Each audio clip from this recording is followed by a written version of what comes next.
तुलसी विवाह के संबंध में प्राचीन ग्रंथों में कई कथाएं दी गई हैं। एक अन्य कथा के अनुसार एक परिवार में ननद भाभी रहती थी। ननद अभी कुंवारी थी। वह तुलसी की बड़ी सेवा करती थी, पर भाभी को यह सब फूटी आंख नहीं सुहाता था। कभी कभी तो वह गुस्से में कहती कि जब तेरा विवाह होगा तो तुलसी ही खाने को दूंगी तथा तुलसी ही तेरे दहेज में दूंगी। यथा समय जब ननद की शादी हुई तो उसकी भाभी ने बारातियों के सामने तुलसी का गमला फोड़कर रख दिया। भगवान की कृपा से वह गमला स्वादिष्ट व्यंजनों में बदल गया।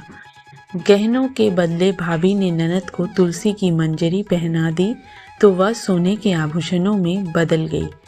वस्त्रों के स्थान पर तुलसी का जनेऊ रख दिया तो वह रेशमी वस्त्रों में बदल गया।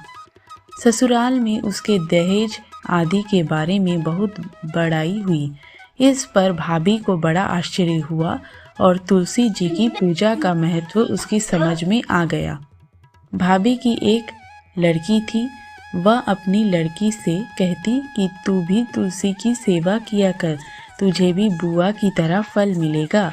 पर लड़की का मन तुलसी की सेवा में नहीं लगता था। लड़की के विवाह का समय आया तो भाभी ने सोचा जैसा व्यवहार मैंने अपनी ननद से किया उसी के कारण उसे इतनी इज्जत मिली, क्यों ना मैं अपनी लड़की के साथ भी वैसा ही व्यवहार करूं। उसने तुलसी का गमला फोड़कर बारातियों के सामने रख दिया, परंतु इस बार मिट्टी मिट्टी ही रही। मंजरी व पत्ते भी अपने पूर्व रूप में ही रहे तथा जनेऊ जनेऊ ही रहा। सभी बाराती भाभी की बुराई करने लगे। ससुराल में सभी लड़की की बुराई कर रहे थे। भाभी ननद को कभी घर नहीं बुलाती थी। भाई ने सोचा मैं ही बहन से मिल आऊं। उसने अपनी इच्छा पत्नी को बताई तथा स्वागत ले जाने के लिए कुछ मांगा। भाभी ने थैले में ज्वार भरकर कहा, और तो कुछ है ही नहीं, यही ले जाओ।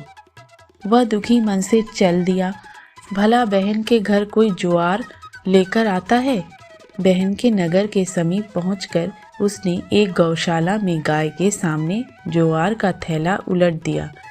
तब गौपालक ने कहा, ए भाई, सोना मोती गाय के आगे क्यों डाल रहे हो।